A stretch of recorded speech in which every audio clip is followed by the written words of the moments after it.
안녕하세요. 삶의 지혜와 영혼의 울림을 나누는 시간입니다.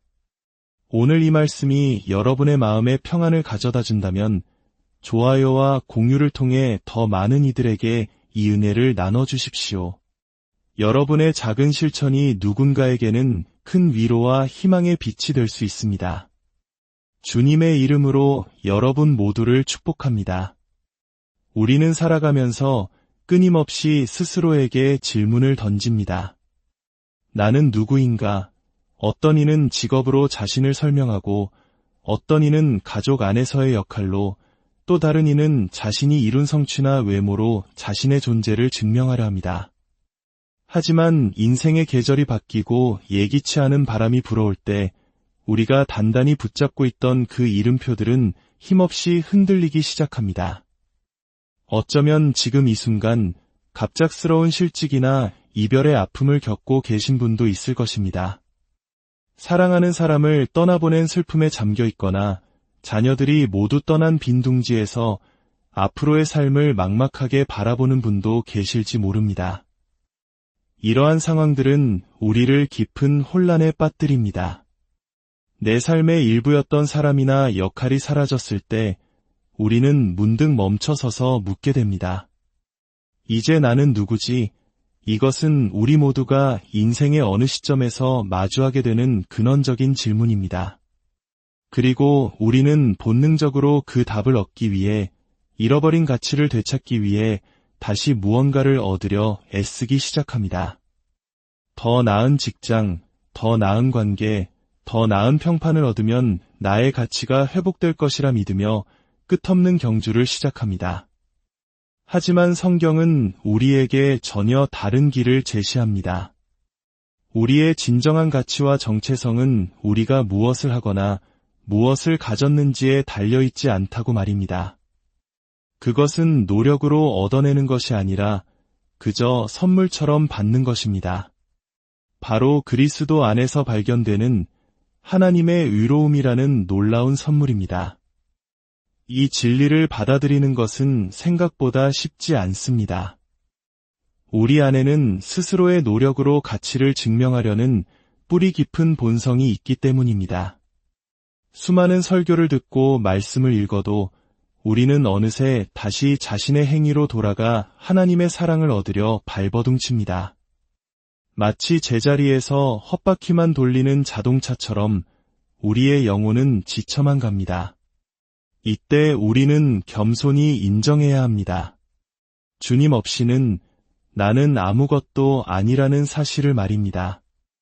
내 삶에서 일어나는 모든 선한 일들은 내가 잘나서가 아니라 하나님께서 나를 통해 그분의 일을 이루고 계신다는 증거입니다.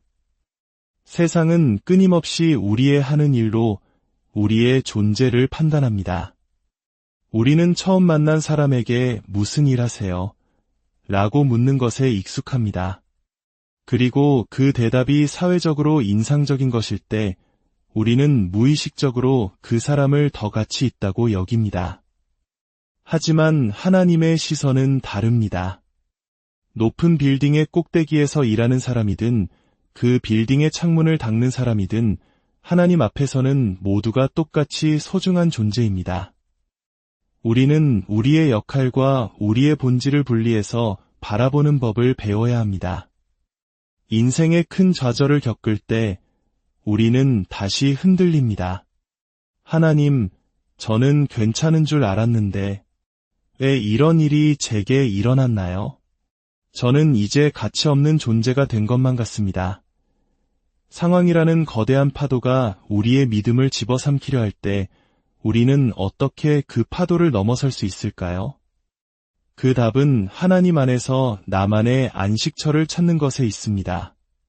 그곳은 예수님의 어깨에 머리를 기대고 세상의 어떤 역할도 아닌 그저 사랑받는 자녀로서 존재하는 안전한 공간입니다. 인생의 계절은 계속해서 바뀔 것입니다. 우리의 정체성을 의심하게 만드는 시련은 피할 수 없이 찾아올 것입니다. 하지만 우리에게 돌아갈 영적인 뿌리가 있다면 그 어떤 폭풍우 속에서도 길을 잃지 않을 수 있습니다. 그 안식처에서 우리는 끊임없이 상기하게 됩니다. 그래, 이것이 바로 나의 진짜 모습이야. 그리고 그분은 다시 우리를 세상으로 파송하실 힘을 주십니다. 우리는 또한 기억해야 합니다. 우리에게는 영적인 원수가 있다는 사실을 말입니다. 사탄의 가장 큰 목표 중 하나는 우리로 하여금 끊임없이 나에게는 무언가 문제가 있어라고 생각하게 만드는 것입니다. 우리 안에 작은 흠을 들추어내고 과거의 상처를 헤집으며 우리 자신이 하나님의 사랑을 받기에 부족한 존재라고 속삭입니다. 저 역시 오랫동안 제 자신의 목소리를 싫어했던 적이 있습니다. 다른 여성들보다 낮은 제 목소리가 늘 콤플렉스였습니다. 하지만 하나님께서는 바로 그 목소리를 들어온 세상에 그분의 말씀을 전하는 도구로 사용하고 계십니다. 이제 저는 깨닫습니다. 하나님께서는 그분의 목적을 위해 저에게 이 특별한 목소리를 주셨다는 것을요. 성경은 하나님께서 우리 어머니의 태 속에서 우리를 신묘막측하게 정교하고 세심하게 그분의 손으로 직접 지으셨다고 말씀합니다. 당신은 결코 실수가 아닙니다. 당신의 모습이 다른 사람과 다르다고 해서, 당신이 걷는 길이 남들과 다르다고 해서 움츠러들 필요가 없습니다. 우리는 요한복음 3장 16절 말씀을 잘 압니다. 하나님이 세상을 이처럼 사랑하사 독생자를 주셨으니, 이 위대한 사랑은 온 세상을 향한 것이지만 동시에 바로 나 한 사람을 향한 지극히 개인적인 사랑이기도 합니다. 하나님은 세상을 사랑하셨을 뿐만 아니라 바로 당신을 너무나도 사랑하셔서 그 아들을 주셨습니다. 1:1의 깊은 사랑을 깨달을 때 우리의 삶은 비로소 변화하기 시작합니다. 때로는 우리가 정체성을 찾기 위해 의지했던 잘못된 것들을 내려놓는 과정이 필요합니다. 이것은 마치 몸속의 독소를 빼내는 영적 디톡스와 같습니다. 어떤 이에게는 익숙했던 안정적인 환경을 떠나는 것일 수도 있고, 어떤 이에게는 이안을 주던 관계나 습관을 끊어내는 것일 수도 있습니다. 하나님께서는 때로 우리에게 이것을 내려놓아라, 저것도 내려놓아라고 말씀하십니다. 더 좋은 것을 주시기 위함입니다. 그렇게 세상의 것들을 내려놓은 빈자리는 오직 하나님의 말씀으로 채워져야 합니다. 이전에는 그저 지식으로만 알던 성경 구절들이 예수님을 인격적으로 만나고자 하는 갈망으로 말씀을 펼칠 때 살아 움직이며 내 안에서부터 나를 변화시키기 시작합니다. 욕망이 바뀌고 기쁨의 근원이 바뀌고 삶의 방향이 바뀝니다. 하나님께서 한 걸음씩 순종하며 나아갈 때 놀라운 변화를 이끌어내십니다. 물론 그 과정은 쉽지 않습니다.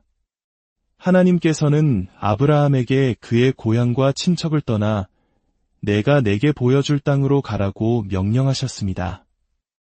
아브라함은 어디로 가는지도 모른 채 믿음으로 발걸음을 떼었습니다.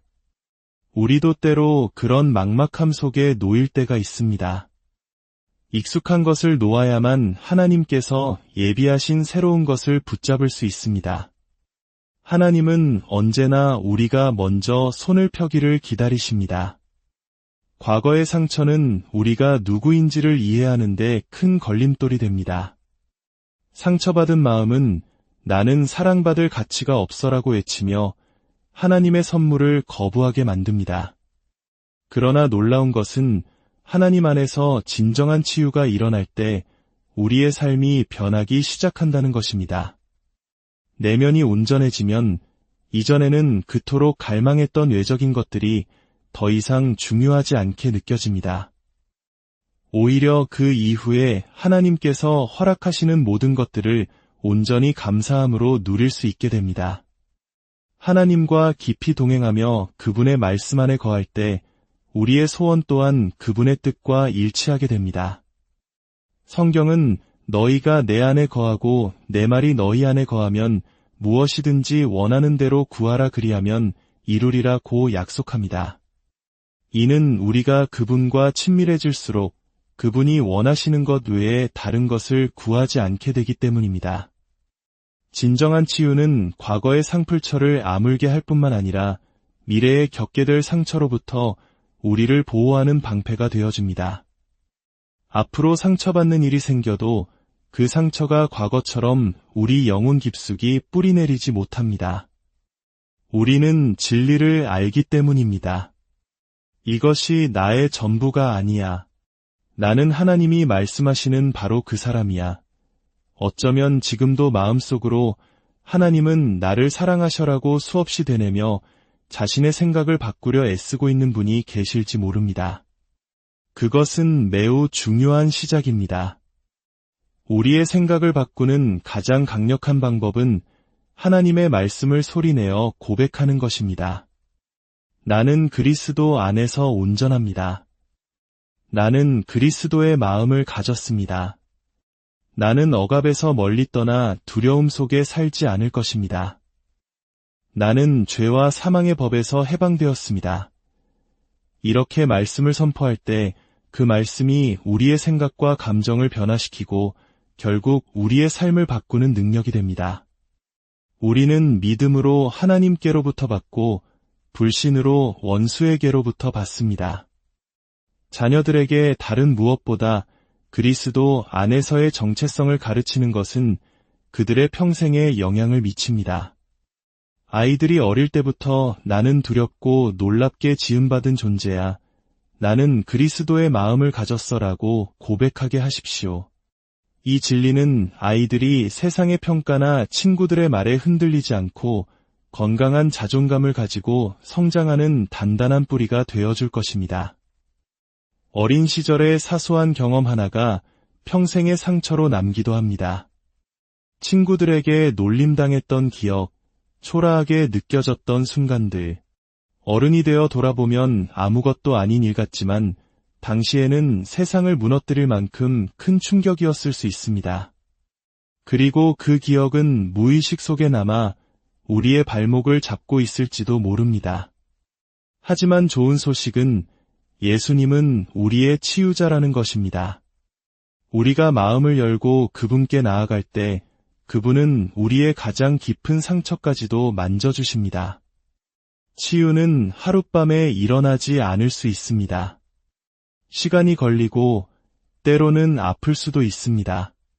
하지만 포기하지 않고 그 과정을 통과할 때 우리는 마침내 과거의 모든 문제로부터 자유로워질 수 있습니다. 에베소서 2장 10절은 말합니다. 우리는 그가 만드신 바라 그리스도 예수 안에서 선한 일을 위하여 지으심을 받은 자니 우리는 단지 하나님에 의해 창조된 존재가 아니라 그분의 걸작품입니다. 하나님께서 당신 한 사람을 마음에 품고 그분의 손으로 직접 세상에 단 하나뿐인 특별한 존재로 빚으셨습니다. 당신의 성격, 재능, 연약함까지도 그분의 계획 안에 있습니다. 오늘 이 시간 세상이 붙여준 모든 이름표를 내려놓고 하나님께서 여러분을 얼마나 소중하고 아름다운 걸작품으로 만드셨는지 깊이 묵상하는 시간이 되기를 기도합니다. 당신의 가치는 당신이 하는 일에 있지 않습니다. 당신의 가치는 당신이 겪는 상황에 따라 변하지 않습니다. 당신의 진정한 정체성은 영원히 변치 않으시는 그리스도 예수 안에 있습니다. 여러분의 삶에 하나님의 평강과 은혜가 늘 함께하기를